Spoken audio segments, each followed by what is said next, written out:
할렐루야. 오늘은 어린이 주일, 어버이 주일로 함께 우리가 지내면서 우리가 그 마가복음 말씀을 우리가 함께 잠시 이번 주는 쉬고요. 오늘은 에베소서 6장 1절에서 4절까지의 말씀을 가지고 우리 제목을 함께 읽어볼까요? 시작! 위대한 유산이라는 제목으로 함께 은혜를 나누려고 합니다. 세상에서 내 맘대로 내 뜻대로 안 되는 것들은 사실 많이 있습니다. 많이 있는데요. 그 중에 제일 안 되는 게 하나가 있습니다. 그게 뭘까요? 아마도 자식 농사. 고개를 격하게 다 끄떡끄떡 하시는데 아마도 이견이 없을 거라고 생각합니다. 자식 농사 참 맘대로 안 되는 게 사실이죠. 사실은 뭐 부모가 교육 전문가라 할지라도요, 자기 자식의 문제에 있어서만큼은 누구도 자유로울 수가 없고 큰 소리 친다고 해서 그게 잘 되는 게 아닙니다. 그래서 우리가 많이 여러분들 뭐 매스컴을 통해서 보셨듯이 교육 전문가들의 자녀들도 때로는 일탈하기도 하고 또 그렇게 되는 것들 우리가 많이 보지 않습니까? 이렇게 부모 세대가 여러분을 자식 농사가 참 어렵다고 해요. 자식 농사가 참 어렵다고 합니다. 자, 그런데요, 사실 자녀들이라고 해서요 자식으로 살아가는 것이 만만하냐? 사실 그것도 아닙니다. 여러분, 사실 부모인 우리들도 누군가의 자식입니다. 그죠? 우리가 누군가의 자식이고 우리도 자녀로 살아가고 있기 때문에 사실 자녀로 살아가는 것도 쉽지 않은 것이라는 것을 알고 있는 부모들이잖아요, 우리가. 그러면 여러분 생각해 보세요. 우리 자녀들은 얼마나 더 모를까요? 얼마나 더 힘들까요? 그런 생각을 해보게 됩니다. 사랑하는 여러분, 5월 가정의 달을 맞이하고 또 오늘 주일을 어린이 주일과 어버이 주일로 함께 보내면서 저와 여러분 모두가 말씀을 통해서 부모와 자녀의 삶 가운데 가장 중요한 것이 무엇일까? 이것을 우리가 깨닫게 되고 은혜를 누리게 되고 지혜를 얻게 되는 그런 시간이 되시기를 간절히 축원합니다.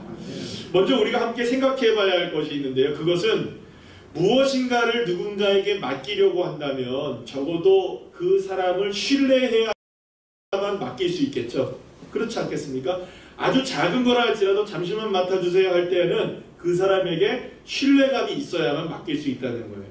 자, 그런 의미에서 우리가 한번 생각해 봐야 될 것은 우리의 자녀들은 사실 하나님께서 부모들에게 맡겨주신 겁니다. 예. 맞습니까? 우리에게서 그냥 태어나서 그냥 우리가 어떻게 보다 보니까 우리 안에서 자라나고 있는 것이 아니라 하나님께서 자녀들을 양육하라고 부모들에게 맡겨주셨다는 거죠. 자, 그러면 방금 전에 말씀했던 것, 누군가를 신뢰하지 않으면 맡겨줄 수 없다는 것을 생각해 본다면 이렇게 되겠죠. 하나님이 저와 여러분, 부모 세대들을 믿기 때문에, 신뢰하기 때문에 자녀들을 맡긴 거다. 이렇게 말할 수가 있는 것입니다. 그러니까 여기서 우리가 함께 생각해 봐야 될 건 무엇이냐면요, 우리 부모와 자녀 세대들, 그리고 또 하나님과 부모, 또 자녀와 하나님, 그 모든 관계 속에서 가장 중요한 것이 무엇이냐? 따라합시다. 신뢰관계가 너무나 중요하다는 것이죠. 왜냐하면 하나님이 부모를 신뢰하기에 자녀를 맡겼다면 부모 역시 누구를 신뢰해야 할까요? 당연히 하나님을 신뢰해야죠. 그러면 여러분, 또 우리 자녀들이 부모를 신뢰하려면 또 누구를 신뢰해야 된다는 걸까요? 결국엔 하나님도 신뢰하는. 그러니까 하나님과 부모, 부모와 자녀, 자녀와 부모들 모든 사이의 관계 속에서 가장 중요하게 그것을 연결시켜주는 열쇠가 뭐냐? 신뢰의 관계에 있다는 것입니다. 그러나 이것은요, 여러분, 단지 인간적인 신뢰를 쌓아야 한다는 것을 말하는 것이 아닙니다. 사실 인간적인 신뢰는요, 너무나 연약한 것입니다. 여러분, 오늘 아침까지 결코 깨질 수 없을 것이라고 자부했던 신뢰의 관계가 오늘 저녁쯤 되면 깨지는 일들이 얼마나 많습니까? 어제의 동지가 오늘 뭐가 됩니까? 적이 되기도 하고요.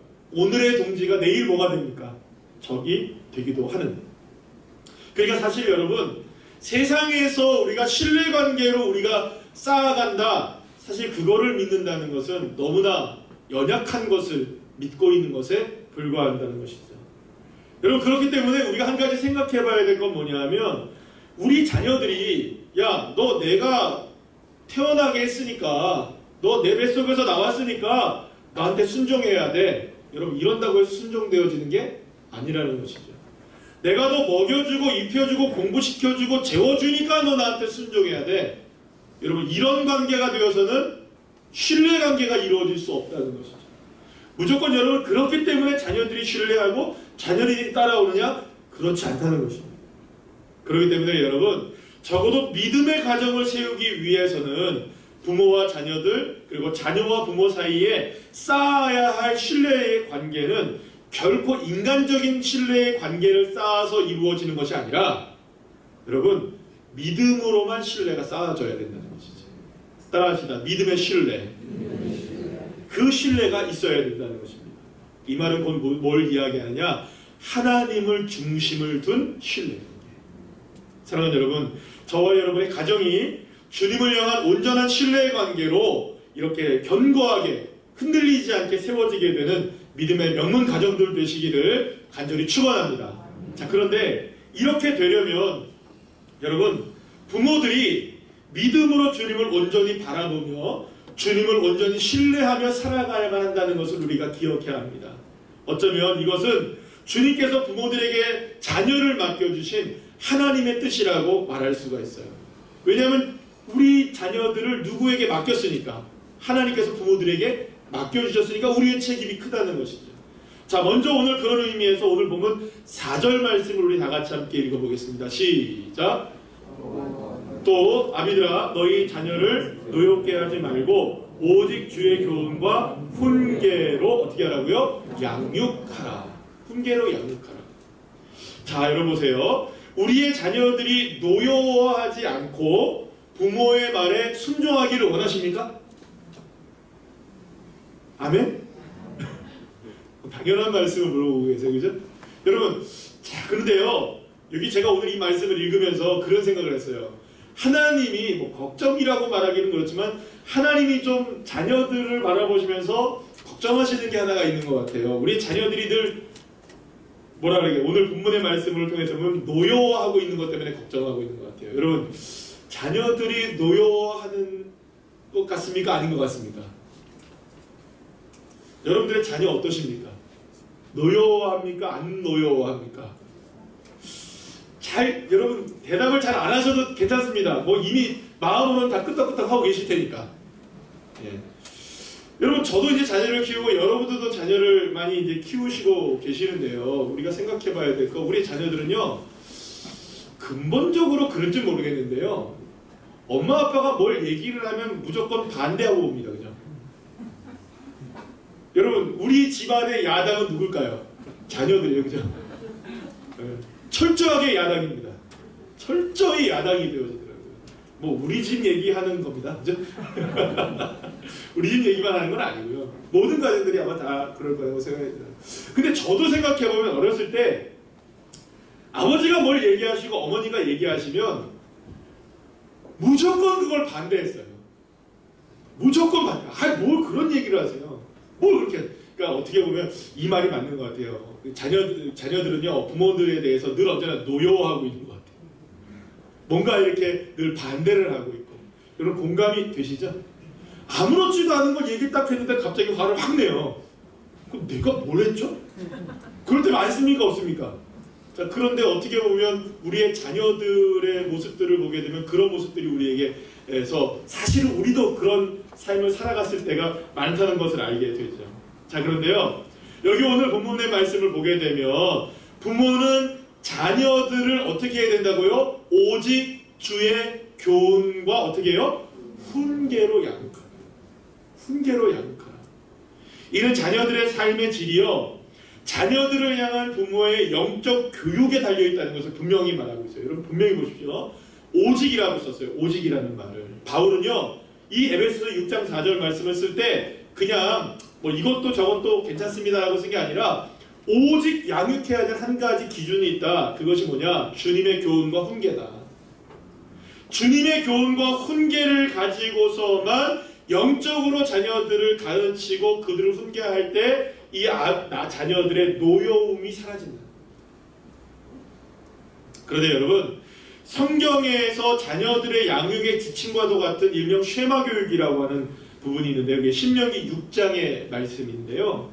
신명기 6장의 말씀을 이렇게 읽어보면 자녀들에게 어떻게 부모들이 가르침을 줘야 되는가를 말씀하는 것을 보게 되는데요. 신명기 6장 5절에서 7절 말씀을 보게 되면 자녀들에게 하나님의 말씀을 부지런히 가르치기 이전에 해야 할 부모들 세대가 해야 할 것이 있다는 것을 말씀해 주고 있는 것을 봅니다. 신명기 6장 5절에서 7절 말씀 우리 다 같이 함께 읽어볼까요? 시작! 너는 마음을 다하고 뜻을 다하고 힘을 다하여 내 하나님 여호와를 사랑하라. 오늘 내가 내게 명하는 이 말씀을 너는 마음에 새기고 내 자녀에게 부지런히 가르치며. 아멘.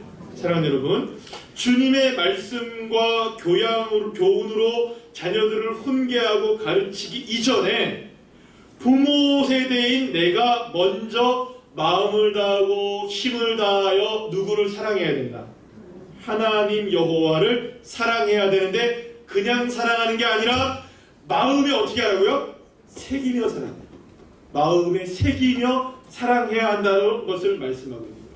그래야 자녀들이 부모에게 순종하는 옳은 삶을, 좋은 삶을, 바른 삶을 살 수 있게 된다는 것입니다. 왜냐하면 자녀가 순종하는 것은 단지 부모이기 때문에 순종하는 것이 아니라는 거예요. 여러분, 방금 전에도 말씀드렸죠? 네, 부모이기 때문에 네가 나한테 순종해야 돼. 먹여주기 때문에, 재워주기 때문에, 교육시켜줬기 때문에 네가 나에게 순종해야 돼. 여러분, 그래서는 안 된다는 거예요. 부모가 하나님의 마음을 새기며 살아갈 때에 자녀가 하나님을 신뢰하는 부모를 보며 또한 부모를 신뢰하고 하나님을 신뢰할 수 있게 된다는 것이죠. 여러분, 오늘 보면 1절 말씀 우리 다 같이 한번 읽어볼까요? 오늘 보면 1절 말씀입니다. 시작! 자녀들아, 주 안에서 너희 부모에게 순종하라. 이것이 옳으니라. 아멘. 여러분, 여기서 오늘 본문에서는요, 분명하게 누구를 먼저 언급합니까? 1절에서 자녀들 언급하죠? 4절에서 누가 나옵니까? 방금 아까 전에 우리가 읽었잖아요. 부모들이 나오잖아요. 아비들. 그러면 여러분, 순서상으로 보면, 죄송합니다, 이런 속된 표현을 써도 되는지 모르겠지만, 목사님 먼저 까셔도 자녀들 먼저 까시지 왜 부모들한테 먼저 얘기하세요?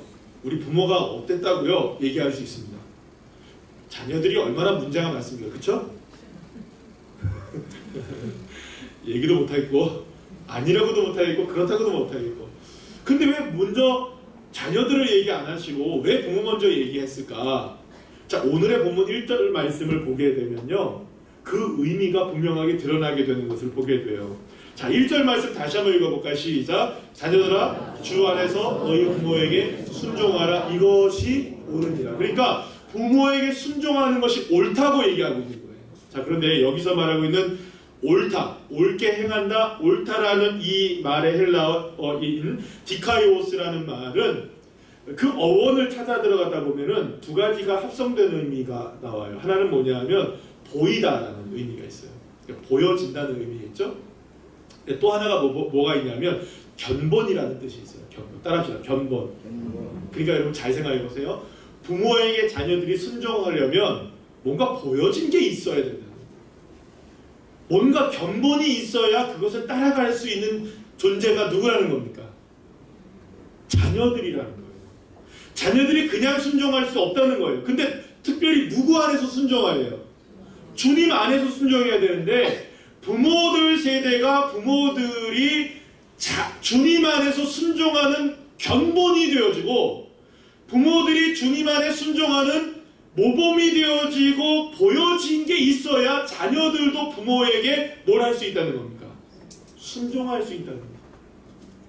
다시 말하면, 여러분, 자녀들이 옳은 일을 행하기를 원하시고 계신다면, 부모에게 순종하기를 원하시고 계신다면, 하나님 말씀에 순종하기를 원하시고 계신다면, 먼저 부모들이 주 안에서 말씀 가운데 온전히 세워지는 저와 여러분 되시기를 간절히 축원합니다. 부모의 삶이 견본되어져야 한다는 것이죠. 제 설교를 준비하면서 그런 생각을 해봤어요.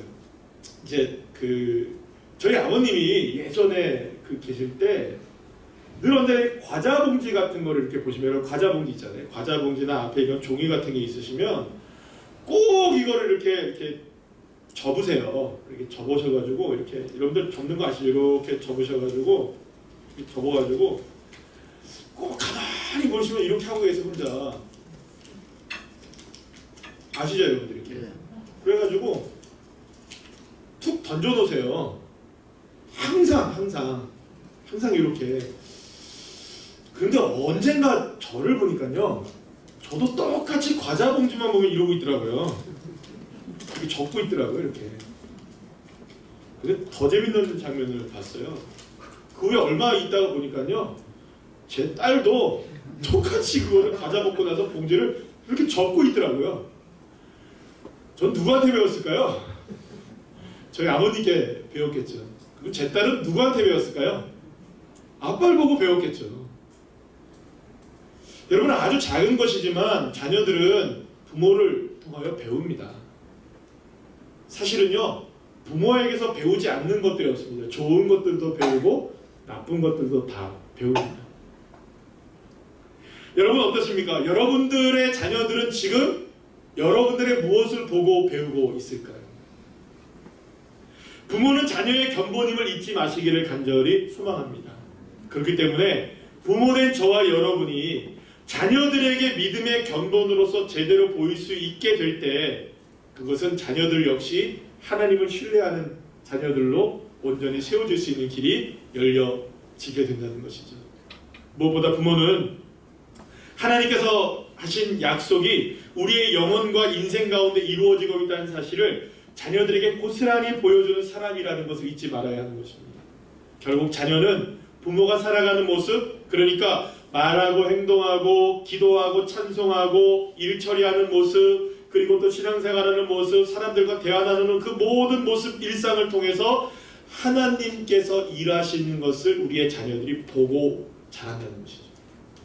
사랑하는 여러분, 부모는 하나님께서 자녀들에게 보내시는 하늘의 메시지라는 것을 기억하시기를 간절히 소망합니다. 부모가 자녀들에게 물려줘야 할 가장 위대한 유산은 부모의 하나님을 향한 신실한 믿음입니다. 따라합시다. 하나님을 향한 신실한 믿음. 할렐루야. 그런 의미에서 한 시대를 같이 살았던 부모님들과 그들의 아이들의 이야기를 제가 소개시켜 드림으로써 믿음의 유산을 물려주는 것이 얼마나 중요한 것인지를 우리가 함께 살펴보려고 합니다. 이 이야기의 주인공들은 이스라엘의 역사상 가장 어두운 시대 가운데 하나였던 사사시대 말기에 있었던 사람들로, 제사장 엘리와 그의 아들 홈리와 비느하스, 그리고 또 사무엘과 그의 어머니 한나에 관한 이야기입니다. 여러분, 많은 이야기들을 아마 들으셔서 이미 이 두 이야기를 잘 아실 텐데, 그래도 함께 오늘 말씀을 함께 나누려고 합니다. 제사장이었던 엘리는 실로라는 곳에서 제사장의 직분을 감당하고 있었습니다. 그리고 그의 두 아들 홈리와 비느하스도 역시 제사장이 되어서 살게 되었죠. 그런데 성경은 이 홈리와 비느하스의 행실이 굉장히 나빴다. 무엇보다 문제는 뭐냐면 하나님을 믿지 않았다. 하나님을 알지도 못했다라고 말하고 있는 것을 보게 됩니다. 그러니까 정말 하나님을 알지 못하고 잊을 만큼 영적으로 심각한 상태에 누가 있었느냐? 바로 홈리와 비느하스가 있었다는 것이죠. 그런데 더욱 놀라운 것이 있죠. 하나님을 알지도 못하는 두 아들이 아버지에 이어서 제사장 직분을 감당하고 있었다는 거예요. 아마 특별한 소명이 없이도 그냥 직업적으로 아버지가 제사장이었으니까 자녀들도 제사장이 된 것이 아니었을까라는 생각이 듭니다. 그러니까 일종의 직업으로서의 제사장이었던 것이죠. 왜냐하면 당시에 가장 유력하고 존경받는 사람들이 어떤 사람들이었냐면 바로 이 제사장 직분을 갖고 있었던 사람들이었거든요. 특별히 사사기를 쭉 읽어보면요, 제사장 직분을 돈 주고 사기도 합니다. 그리고 가정에 제사장을 심지어는 모셔와서 우리 집은 제사장이 있어요라고 뽐내는 사람들도 있기도 했어요.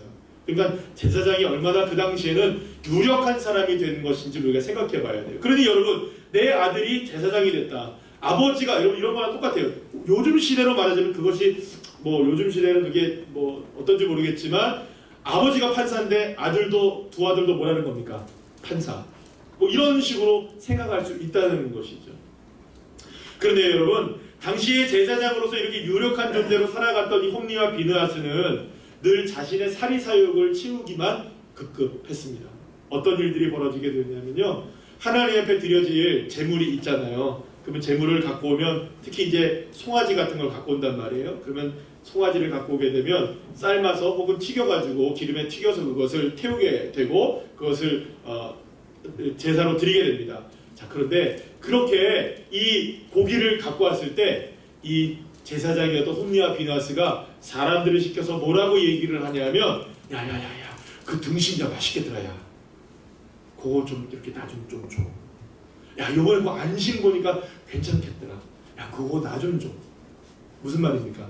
하나님 앞에 드려져야 될 제물을 탈취하여 좋은 부분, 먹어야서 정말 맛있는 부분들은 다 자기가 가져갔다는 거예요. 여러분, 이건 심각한 문제입니다. 하나님의 제물을 탈취하는 거예요. 여러분, 생각해 보세요. 하나님 앞에 드려진 헌금들을 제사장이 가져갔다고 생각해봐요. 그럼 그거는 죄송합니다. 맞아줘. 번개를 맞아서 그냥 요절이 나와서 그렇게 거시기요, 그죠? 그런 거 아니겠습니까? 그런데 거기 이런 일로만 그친 게 아니었어요. 하루는 회막이라고 성막으로 들어가는 문 앞쪽에 있는 회막문 앞에서 수종을 드는 여인들이 있었는데, 아마도 이분들은 이제 예배를 수종들기 위해서 준비된 그런 여인들이었던 것 같아요. 허드렛 일을 한다든지. 그런데 이 여인들을 백주대낮에 강간을 하는 거예요. 성전 앞에서. 그리고 이 사실이 모든 이스라엘 백성들에게 다 알려진 거죠. 그리고 엄청난 일. 그러니까 성전도 더럽히고 예배도 더럽히고 하나님의 모든 것들을 다 더럽히는 인생들이 누구였습니까? 홈리와 비느하스였어요. 그런데요, 이렇게 그토록 이렇게 그 하나님을 정말로 더럽혔던 이 홈리와 비느하스에도 불구하고 이 엘리 제사장, 아버지 엘리 제사장은요, 한 번도 혼을 내지 않아요. 책망하지도 않습니다. 그냥 너 왜 그랬니 정도죠. 너 그래서 되겠니? 좀 착하게 살지? 여러분, 이게 이 정도로 끝날 일입니까? 아니잖아요. 엘리가 그 정도로 끝냈다는 거예요. 그래서 이후에 하나님의 사람이 엘리를 찾아오게 됩니다. 그래서 엄중한 경고를 하고 책망을 하게 되는데요. 그 책망 말씀 중에 사무엘상 2장 29절 말씀에서 하나님이 이렇게 책망을 하십니다. 시작. 내 아들들을 나보다 더 중히 여겨 내 백성 이스라엘이 드리는 가장 좋은 것으로 너희들을 살찌게 하느냐. 여러분, 엘리를 향한 하나님의 책망은 분명했습니다. 하나님보다 두 아들을 더 중요하게 생각했던 것이죠. 그게 엘리였다는 겁니다. 그래서인지 두 아들에게는 너무나 관대했던 거예요. 잘못을 해도 책망하지 않았던 거예요. 아무런 조치도 취하지 않았던 거예요. 처벌하지도 않았던 것입니다. 그리고 계속해서 제사장 직분을 유지하게 했고, 심지어는 하나님의 언약궤를 마음대로 성막에서 빼내게 됩니다. 그리고 나중에 어떤 일을 벌어지게 되는 줄 아십니까? 블레셋과의 전쟁에 이 언약궤를 가지고 나갔다가 블레셋에게 뺏겨버립니다. 그리고 전쟁도 지게 되고 전쟁돼서 전사하고 맙니다. 그리고 그 소식을 듣게 된 이 엘리가 의자에 이렇게 비스듬히 앉아있다가 아들 둘이 전사했다는 소식을 듣자 의자에서 넘어집니다. 의자에서 넘어지는데 넘어지다가 그만 목이 꺾여서 죽어버려요. 그 자리에서. 그때 이렇게 성경은 표현합니다. 이 엘리 제사장이 뚱뚱했기 때문에, 비둔했기 때문에, 그만큼 비둔했다는 겁니다. 그만큼 하나님께 둔했다는 거죠. 그런데 그 소식을 듣고 아기를 낳고 있었던 홈리와 비느하스의 그 자녀, 그 아이, 그 아내가, 비느하스의 아내가 아이를 낳으면서 죽어요. 그러면서 뭐라고 하는지 아십니까? 그 아이의 이름을 이가봇이라고 해요. 하나님이 우리에게서 떠났다. 그래서 그 가문이 완전히 망해버립니다. 사랑하는 여러분, 우리는 엘리와 그의 두 아들 홈리와 비느하스를 보면서 정직하게 나 자신에게 스스로 물어봐야 합니다. 나는 지금 자녀를 주신 하나님을 중요시 여기는가? 아니면 하나님이 주신 자녀를 더 소중하게 여기는가? 한번 따라할까요? 나는 하나님을, 자녀를 주신 하나님을 소중히 여기는가? 아니면 하나님이 주신 자녀를 소중히 여기는가? 스스로에게 질문하시고 답하셔야 됩니다. 우리가 하나님보다 우리의 자녀를 더 소중히 생각할 때 우리는 자녀들에게 지위와 물질과 편안함에 대해서 먼저 관심을 갖게 되죠. 그래서 인생에서 가장 중요한 건 하나님을 가르치는 일을 뒷전으로 밀어놓게 되는 것이죠. 그렇다면 여러분, 무엇이 문제였을까요? 물론 모든 것이 다 엘리의 책임도 아니었을 것입니다. 그렇다고 모든 것이 홈리와 비느하스의 책임도 아니었을 것입니다. 그러나 분명한 것은 홈리와 비느하스에게 있어서 아버지 엘리가 하나님을 바라보며 사는 삶의 모범이 보여지지 않았다는 것이죠. 견본이 되지 못했다는 것이죠. 엘리는 자녀들에게 그가 위대하다고 생각했던 제사장직은 물려줄 수 있었지 모르지만 더 크고 위대하신 하나님을 바라보는 삶을 물려주지는 못했다는 것이죠. 그러나 제사장 가정의 심각한 타락으로 하나님의 말씀마저 희미해져 버렸던 그 시대 속에서 같은 공간 안에 같은 삶을 살고 있었지만 전혀 다른 삶을 살고 있었던 한 소년이 있었습니다. 그가 바로 사무엘이었습니다. 홈리와 비느하스가 제사장으로서 하나님의 예배와 성막을 훼손하고 더럽히고 있을 때 어린 사무엘은 하나님 앞에 있었더라. 할렐루야. 하나님 앞에 있었더라.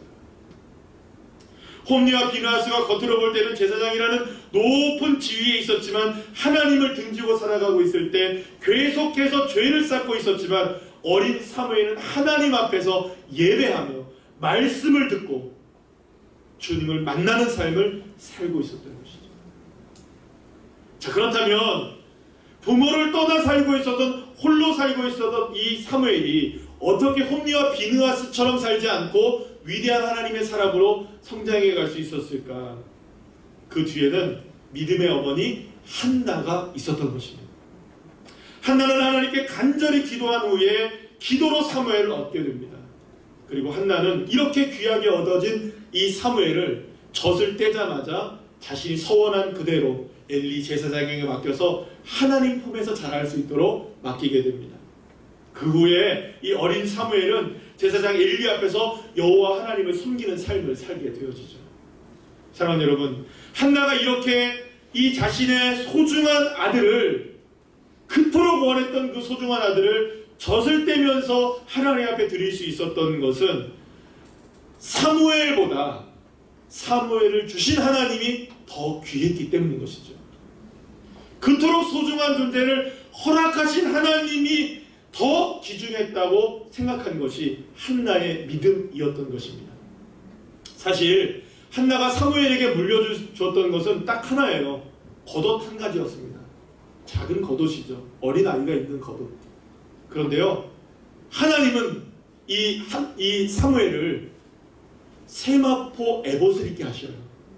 할렐루야. 제사장만 입는 옷입니다.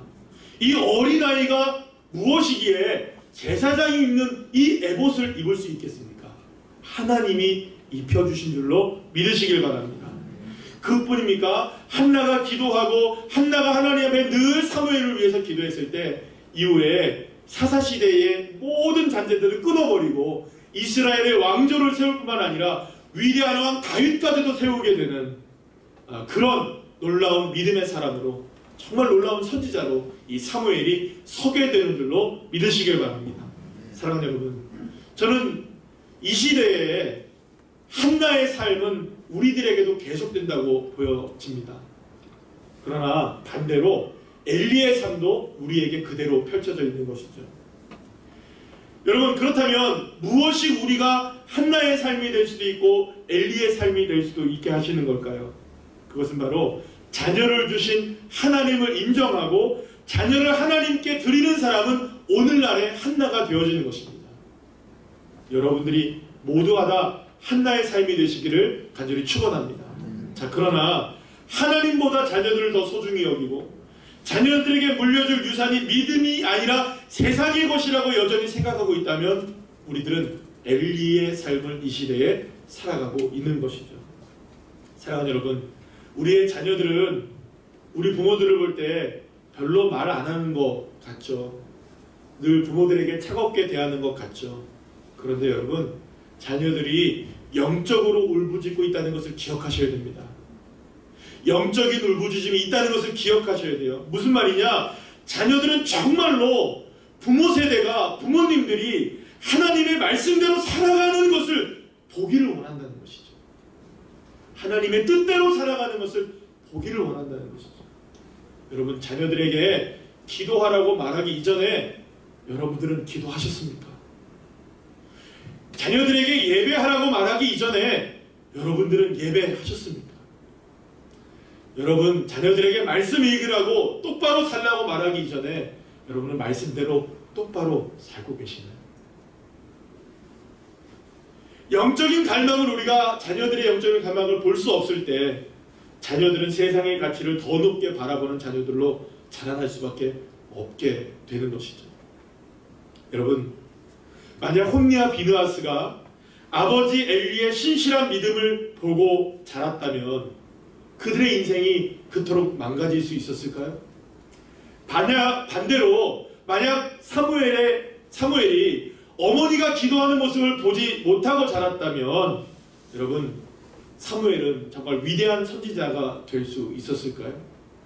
사랑하는 여러분, 문제는 엘리 제사장이든 한나든 홈리와 비느하스든 혹은 사무엘이든 위대한 믿음의 유산이 우리에게 전달되어지고 받게 되어질 때, 오직 주님을 향한 이 믿음이 온전히 세워지게 될 때에만 그 가정과 그 자녀들, 부모들까지도 모두가 다 견고하게 세워지는 믿음의 역사가 있게 되는 줄로 믿으시길 바랍니다.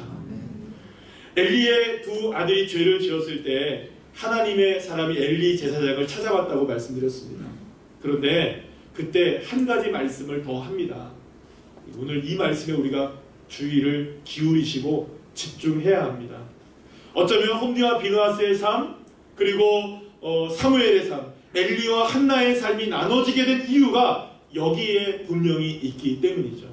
사무엘상 2장 30절 말씀 우리 다 같이 한번 읽어보겠습니다. 시작. 그러므로 이스라엘의 하나님 나 여호와가 말하노라.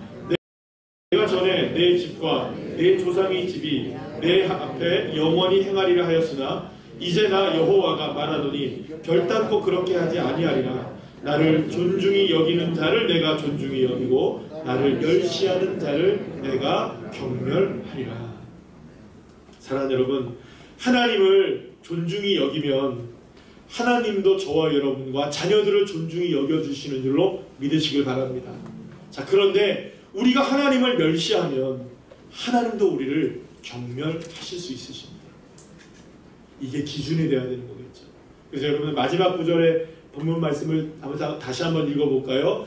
여기서 내가 존중히 여기고 나를 존중히 여기고 여기서부터 하는데요, 나를 하나님이라는 말로 바꿔서 우리 한번 읽어보겠습니다. 시작. 하나님을 존중히 여기는 자를 하나님이 존중히 여기고 하나님을 멸시하는 자를 하나님이 경멸하시리라. 아멘.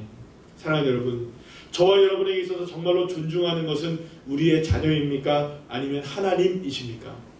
자녀를 주신 하나님을 오직 바라보고 계십니까? 아니면 하나님이 주신 자녀를 오직 바라보고 계십니까?